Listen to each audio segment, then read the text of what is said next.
Sada ćemo da uradimo poziciju kamela koja je izuzetno dobra za istezanje prednjeg dela, otvaranje grudnog koša i jačanje zadnjeg dela tela. Idemo lagano, Matija, napred, na koleno. Tako je, znači automatski radimo kolena i podmazivanje zglobova. Matija je sad na prstima, što znači da istežemo stopala. Nekada možemo da spustimo i opustimo stopala. Matija će sad pokazati ovako. Idemo lagano, dodirujemo pete, kukove guram napred da bi maksimalno otvorila grudni koš.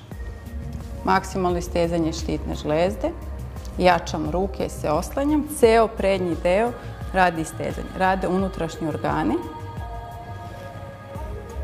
zadnja loža, zadnjica, donji deo leđa jača. Dišemo polako, sa udisajem idemo polako gore i ući ćemo u kontrapoziciju. Idemo napred. Tako je. Kombinacija dečijeg položaja i zeca.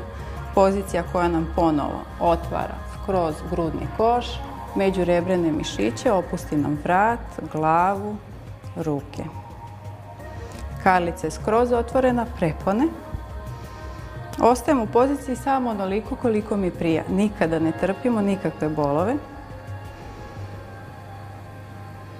Tako, lepo se opustimo i sa udisajem idemo lagano gore u početni položaj.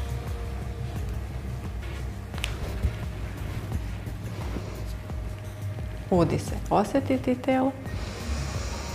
Izdah, opustiti.